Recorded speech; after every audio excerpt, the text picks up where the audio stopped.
Well, welcome everyone to this edition of The Experts on NetStream TV. And I'm Joe Orphanidies, your host. And very special episode today because I have Dr. Roy Swift next to me now. Dr. Roy is always basically from Washington, D.C. on these episodes, but he's graced us with coming in the studio today. Yeah, so, well, it's good to be here. And I'm so excited about this expert series because we're bringing in some of the best people I know in the certification community. And Andri is certainly a person today that we're going to hear from her from the American Petroleum Institute in the oil and gas industry, which many people don't realize, but frankly, it's a certification not only in looking at technical aspects of the oil and gas industry, but it's sort of the health and safety of individuals in this regard. And so I hope that these series really helps the general public understand the value of what certifications can bring and how it can be done sometimes without college and sometimes with college, but one that really gets people good jobs with good wages. Exactly. It's very important for the public to understand that there's other ways of alternate education. Yeah. And Andri, welcome again to the show. You're the director of certification programs at API, American Petroleum Institute. Can you tell us a little bit about what API does? Sure. Well, API is multifaceted, as you know. We're not only a standards body, but we also have membership from oil and gas and companies within the industry that also serve sort of as advocacy. We have mobilization that gets out there that talks to folks about what we do and garners interest in the things that are everything oil and gas, as well as what we call our product programs, which my program for the individual certification programs is underneath, but we also will certify companies who manufacture in the industry. We have an engine oil licensing program as well. And then of course we have our standards distribution. So there's a lot of different facets to API. Why don't you take us through the certification program, because it is important. You say you not only certify individuals but companies also. Is that correct? Well, yeah. So I do have a counterpart who works on certifying manufacturing and looks at their quality management systems. But I primarily oversee the individual certification programs. Okay. We've been around for over 35 years, I want to say. And we have 21 different programs that certify knowledge of individuals in various facets of oil and gas, from upstream, downstream, midstream. And we have over 43,000 individuals who are holding our certifications in 131 countries. So we're pretty global and globally recognized, both with our standards and with our certification programs. Yeah, and I think you work with the organizations in the oil and gas industry that everybody would recognize their names, right?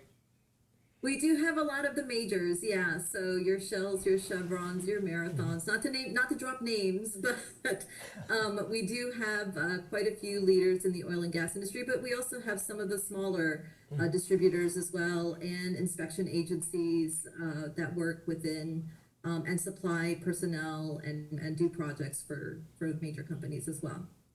What is the length of time to get certified, Andri? I'm sorry, what was the question? What is the length of time to get a certification? Our core what I call our core certifications, which if you're looking to become an inspector in the industry, you want to go for your API 510 for pressure vessels or your API 570 as a piping inspector. Those are a little bit more in depth. The requirements for that are that you, at least and there's a sliding scale between your education level and your experience level. So if you are in college, you get a technical degree or you have an engineering degree, then you work in the industry for a year, you're doing supervisory type of inspection activities per whichever document you're going to go for. So then you would apply. It goes through a rigorous review.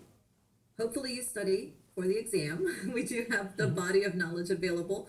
And then I would say it probably from start to finish, if you're preparing for it, it probably takes about a year and a half to do, because you want to apply and then you want to give yourself a little bit of time to study for and prepare for the exam, and then scheduling your exam, taking the exam, and then hopefully passing, then you get certified. So it's a pretty rigorous process. We verify employment of people, the types of activities they've done in their employment, to ensure that there are inspection activities that are being done. Most people really have no experience with certifications, or if they are, they're in the healthcare arena or something of this sort. But certification is more than just passing an examination, right? Absolutely. Like I said, there's the knowledge that you get from experience. So we're looking for, with most of our certifications, there is an experience part to this, and we get that verified through an employer. So you're hopefully working, doing, applying the standards in practice, in the field, if you will, for a period of time before you even are prepared and can qualify to come in and take the exam. So, but yeah. And it doesn't last forever, right? Oh, you mean for recertification? Yes. Yes. Everything, our certification programs are, pretty standard across the industry. I think most either do a 3 or 5 year, but we do 3 years. So you hold your certification for 3 years. Or make certification programs, like I said, the 510, the 570, and the 653. You come back, and there are also what we call continuing professional development time. So you're showing us that you're continuing to work in the industry for at least 20% of that 3-year period, but you're also within that 3-year period putting in time and building up professional development as well. You know, a lot of my viewers are interested in the opportunities in the industry. Can you go tell me some of the opportunities people have in the petroleum industry? We have lots of opportunities. So one of the things we have, like I said, we have, if you want to be an inspector in the industry, the bulk of our programs are looking for inspectors, but there's also our certification programs for source inspectors. We've got refractory. So if you work in the refractory field, working with cement and that kind of thing, the things that go into building, those actually are what I call our gateway to the oil and gas industry. Like if you want to become a 936 refractory personnel, honestly, you could have been delivering pizza the day before, but you apply for the 936, you study for the exam, you get your certification once you pass, and then you can take to a company and show them that you have an aptitude for 936, and that'll get you a job in the oil and gas industry. We also have what I call our source inspector for fixed equipment. They are the ones who are going to go and look at the specs for a project that's being done. Again, for the fixed equipment or rotating equipment, you don't need a lot of pre-experience. That one is something that you can come in, work for a little bit, and then get the certification, and you can become a source inspector. So there's lots of opportunities for all across. Like I said, midstream. We have for new pipelines, construction of new pipelines, our API 1169. That one, we have lots of folks who have been just working in the ditch for a long time, and they see the person with the hard hat and the clipboard and around, and they're inspecting the work that's being done, and if they want to think about, well, what's my next step? Then that's something that they can do. If they've been working in the pipeline industry for a little bit, they can come and apply for and get their certification with API 1169. Same thing with as you're building pipelines, you also have the facilities that need to be built around those. Every 100 miles or so, there's a facility that helps continue to push things through. So we have our 1184 as well. So like I said, there's 21 different programs. We're actually working now on 2 more. One will hopefully be launched at the end of this year, and one at the beginning of next year in the bolting flange joints arena. So in any facility, chemical plant, things are connected by bolted flange joints. And so there's a there's a need to have technicians who understand how those bolted flange joints need to connect things so that there isn't leaks. Loss of containment in our industry is not something that we like to see, because that can cause all kinds of problems that we don't like to have. So in that area, and those will be launching at the end of this year. And then we're also looking at what to do with the new technologies. So I've got a next gen initiative where we're looking at how the industry is adopting new technologies, whether that's digital mapping or 3D modeling or cybersecurity or robotics. All of these things are now emerging in our industry as they're adopting new technologies and new job roles are emerging. So that's something that is sort of my next baby project, if you will, from start to finish. It's been something that we're proactively looking at doing and building out certification programs. The bulk of our programs in the past have always been, there's an incident that happens, our API 510, 570, those core programs, those were started, after incidents that were occurring in the 80s, and the need to increase safety and ensure that things are being inspected correctly. So that's how those programs were built. But in this way, with our Next Gen initiative, what we're doing is looking at what are the new and emerging trends that are happening, and how can we entice maybe even the next generation or people from other areas that wouldn't have considered oil and gas. They're in STEM-related fields that want to think about oil and gas as a possibility, right? So that's what I'm really excited about. Those programs probably won't come until next year. We've been exploring what are these new job roles? What do they need? Is there an appetite in the industry for creating certification programs around it? So yeah, I'm really excited about that. And once we launch, maybe I can come back and tell you about all the new certification programs that we have in that space. Yeah, and Joe, the reason employers really like certifications is because it's a lifetime credential.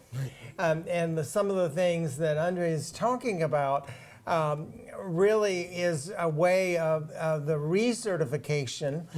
They have to maintain it, and it's sort of a way of upskilling and reskilling, because we know people are going to have to change 4 or 5 times their skill sets during their career, and certifications are perfect for using the recertification mechanism to do that, as well as new types of certifications that Andri is talking about today. Yeah, and I would say even for our industry, we do have a lot to, because like the sliding scale here, you could have no formal education and decide that you want to go and work in oil and gas if you live in and around a refinery, and things like that. And we do see a lot of, whether they had no formal education or just graduated from high school, you go into the industry, you'd have to work 3 years, 5 years in the industry, get follow the supervisor around, sort of learn some of the inspection activities, apply those inspection activities for 3 to 5 years, and then you could qualify as well. So you don't necessarily just need the bachelor's degree to come in, and that's why we offer the sliding scale. We also offer opportunities for those who are veterans. One of the things we did over the last 2-3 years is look at how we can help veterans find gainful employment as they're looking to transition out of their military career.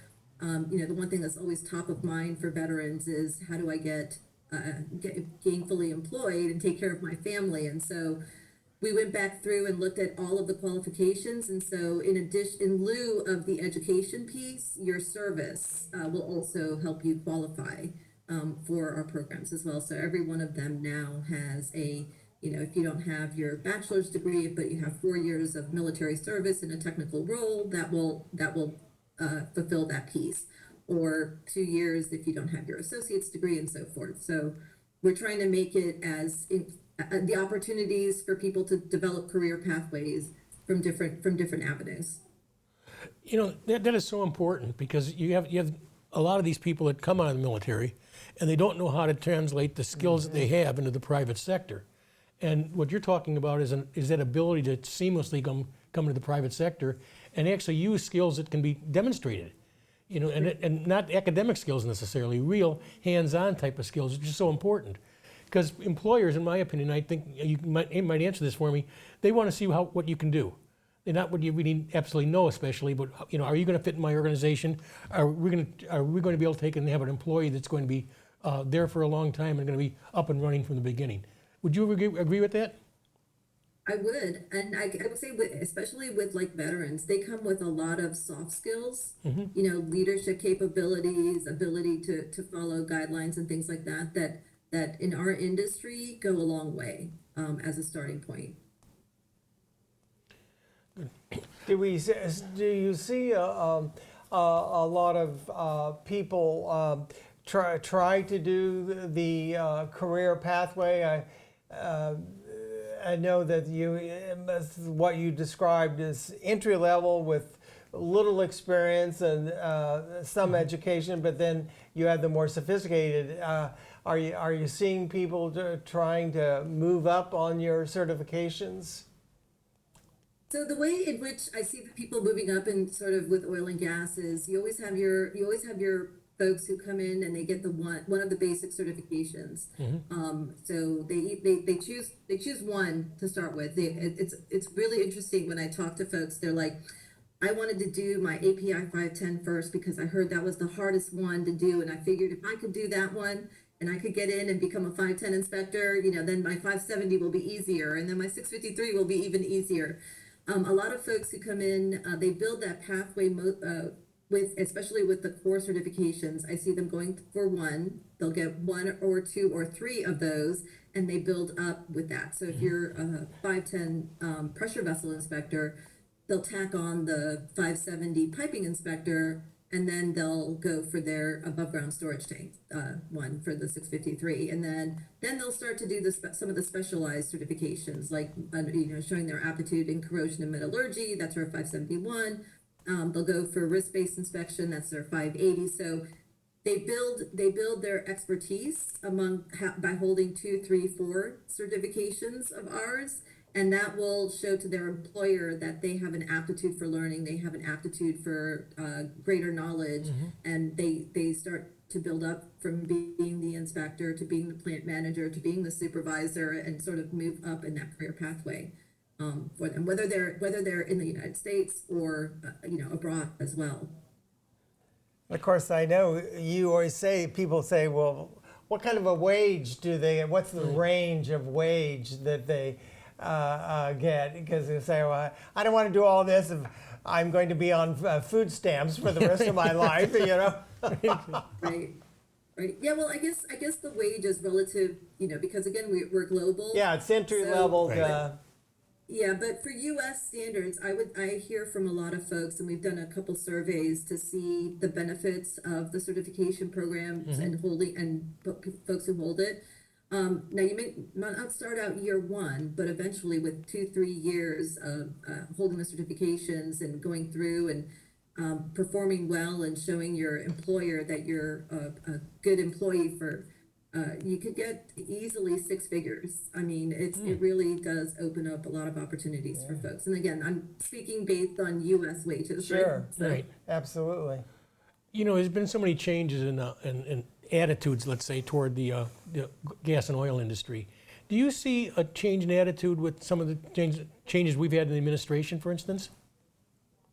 We haven't seen much change yet. I know that here at API, there's a lot of folks, especially upstairs in advocacy and in our public policy folks, are waiting and seeing how this administration is going to, what they're going to do for the oil and gas industry. I know it's probably going to open a few more doors and opportunities for either new projects or expanding on projects. So we'll see how we're optimistic and waiting to see what's going to happen as things change with this administration. Well, that's good news. Sorry? I said that's good news. It is good news. It is good news, but. So yeah, and it increases again, more I opportunity. know a lot of folks don't like to think about the rise of prices in oil and gas and things like that. But I know for me in my programs, when we see the price per barrel go, inch up a little bit more, that means that there's a little more opportunity for companies to invest back in the people, right? When things start to drop. And I know this is the sort of other side of the prices that you see, but when the price per barrel starts to drop a little bit, that's when, companies have to start to tighten their belts a little bit. And so usually the first things that they think of is, oh, can we still support as many inspectors on their pathway for certification, or support the certification effort? But a good minimum, if you will. I don't want to have oil prices go up too high, because then for the consumer is not so good. But Well, everything is cyclical, I think, and Right. that's what happens. So I think that a lot of people don't understand how the oil and gas industry works. And that's when you get a lot of finger pointing and stuff like that. So I'm glad we have you on here, because you can clear some of that up for us.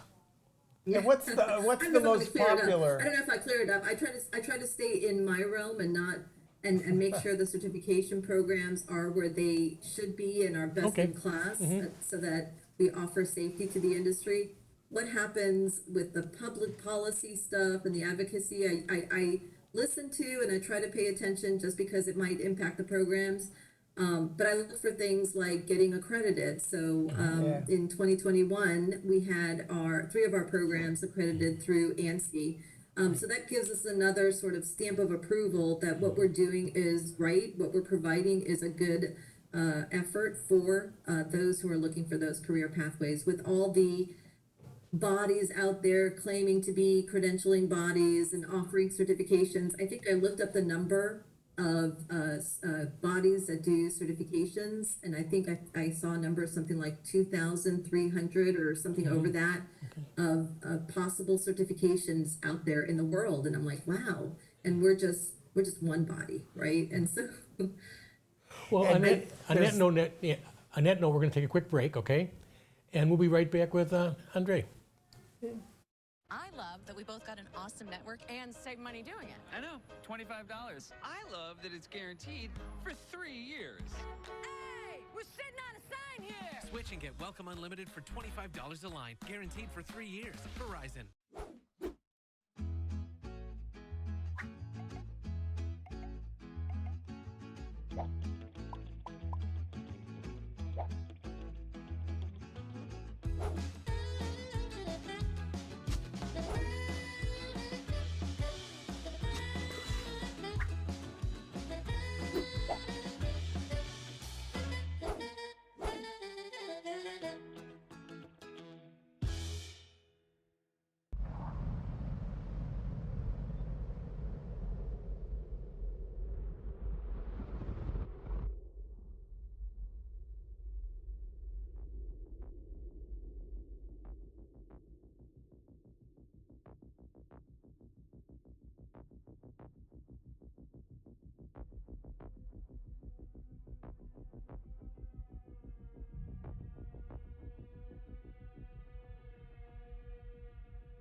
Oh, no signal. I don't have home internet. Oh, that's a red flag.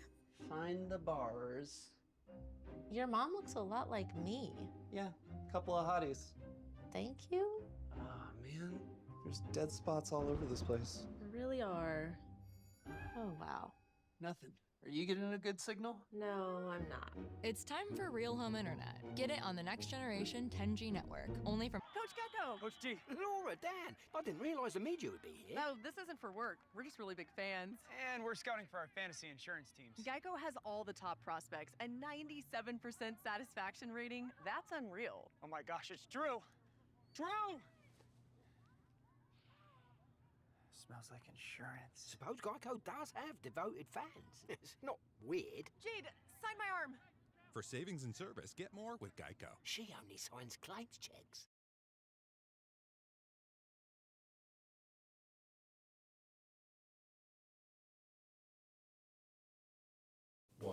Well, welcome back to the Expert Series. Joe Osmond, your host, with my co-host Roy Swift today. And we are blessed to have Andri Orphanidies with us from the API, director of the API. And, we're talking about the oil and gas industry. What do you think the next generation of the industry is going to be like?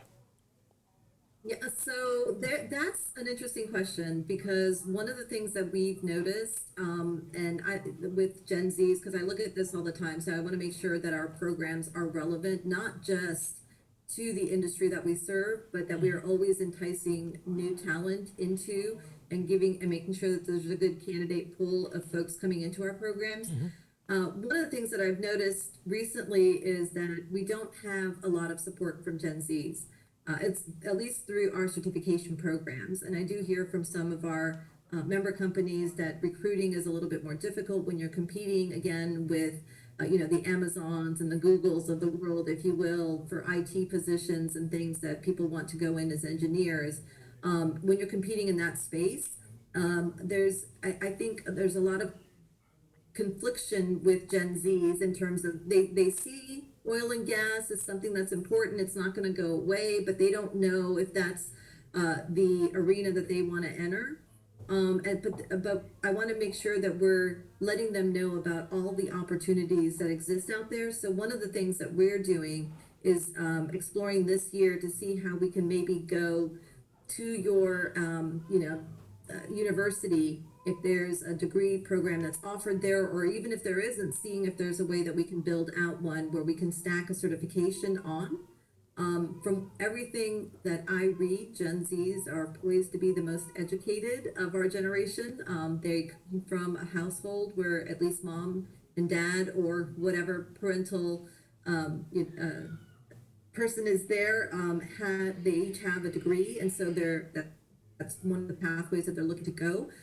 That's not to say that they're not looking to see how they can also get into employment faster as well. So one of the things that I've seen as a trend sort of in the credentialing industry now is seeing how you can stack degrees and credentials, so that when the person ends and they have this 4-year degree, they also have a certification that could get them gainful employment a little bit quicker than just getting the degree. Or whether it's an associate's degree and it's a 2-year pathway, whichever one. And so that's something that we're exploring. We're sort of building what I'm calling an education task force, for lack of a better word, and looking for those that from the industry to support this effort, from academia to support this effort. And from what I understand, we probably will need like state boards who are interested, to make sure education state boards, I should say, that are interested to help us kind of come together and see what this curriculum is going to look like. So again, they go in, there's theory, they might get a semester where there's theory involved and they're learning, and then maybe it's a semester of an internship or apprenticeship. And so kind of cut, paste, repeat, as if you will, until they finish their program. And then again, they have the criteria for the certification. They can apply, get certified as well when they earn that degree, and then hopefully walk into a job a little bit quicker. Because I know that's sort of a trend that started with millennials, where we all heard how millennials were sticker shocked, if you will, by the time they got to the end of their degree, and hundreds of thousands of dollars in debt, and wondering how they're ever going to pay that off, right? And I think that's sort of trickled down to Gen Zs, and probably going to trickle down to your Gen Alphas and whatever generations come after that. So we're looking to see how can we go where the Gen Zs are, and show them that there are opportunities in oil and gas, and good opportunities in oil and gas. Like I mentioned earlier, like, with 1 or 2 years of experience, 3 years, and a good aptitude, you could be well into 6 figures. So there are opportunities there. And especially with the Next Gen initiative, where we're looking at the technology positions that are opening up, that hopefully will entice some of those engineers, IT folks, and folks that want to get in, because our industry hopefully is going to be around for a while. anything you need to get from point A to point B, oil and gas is probably in there somehow, or some byproduct of oil and gas. And I think people don't realize that as well. Where the supply chain where you need to get things to your local grocery store, the oil and gas is involved in there, to your cell phone, to lots of different areas where, whether it's putting the gas in your car to some byproduct that's being used, it's something they're using that you might not even realize.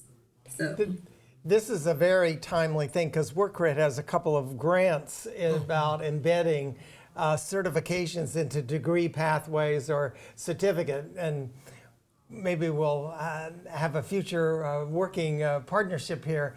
It's mainly been done in the IT world initially, but we're seeing it expand to all the industries, just like we're talking about today. And it goes back to what you said about employers want to know about what people can do, not just what they know. And embedding certifications into degree pathways or certificate, doesn't have to be a degree. It could be a certificate at a community college or a university level. It enables them to be more transparent about the competencies that one has along with the knowledge. So we think that this is a big trend that's going to affect all of the industries, and certainly the oil and gas industry would be an ideal arena to do that in. You see that more and more, I think. My son, 4 years ago now, when he was looking to apply at different colleges, and he was looking at which school do I choose and what pathway do I go, and I came to the realization that, oh my gosh, there's a lot more academic institutions that are offering these certification pathways too, as well. So you go in and you don't just need to go for a 4-year degree. They're already starting to offer, in lieu of a master's degree, you can do a certification in something. So I think certifications, like their time has come. I think COVID has kind of perpetuated this idea of a certification, millennials wanting not to have hundreds of thousands of dollars of debt. But they've been around for a long time and just, kind of quietly sitting in the background there. And I think the COVID has helped catapult certifications into the and the public view. So, like I said, there's lots out there. I do encourage folks to really look at the certification pathway that they want, and one that's going to give them the most bang for the buck. Really, a lot of times I think folks, and this is probably going a little off topic here, but I noticed that. A lot of times people will look for the certification pathway that's like the quickest, easiest, cheapest, but I encourage people to look at what's the value that you're getting. Is that program accredited? Is it really well known? What is it going to get you? Because if you go for the cheapest option and you get a certification that in the end nobody recognizes, then you wasted your money. But if you maybe spend a little bit more, or it's a little bit more rigorous, or the requirements are a little bit more, and it's a little more hard work, that's okay, because it's probably well recognized and well received, and will get you in the pathway that you want to go as well. So I did want to just add that there too. Good. Andri, it's been such a pleasure having you on the show today. You've been very informative, and I think my viewers literally have learned a lot about not only the industry, but some of the opportunities that are available too. So at the point of the program now, I'd like you to just look into the camera there and tell people how they can reach you and who might want to call you. Well, sure. So if you go, our programs are available at www.api.org. You look for us under the product programs. We're the individual certification programs. And I look forward, if anyone wants to reach me, my email is Orphanidies, I know that's a long Greek name, at api.org. Okay. But yeah, I'm always happy to talk to folks. I get a lot of emails from people who are looking to go at inspectors. I've got tons of great staff here who can help folks figure out, which program they want to go through. And if they're thinking of whether they qualify or not, they'll be happy to help. Thank you so much for being with us today. It's been a wonderful time. And thank you, everybody out there, for watching the Expert Series. We'll come back in again with another expert in credentialing. And thanks again for joining us. We'll see you soon. Hey, thanks, Andri. Thank you so much.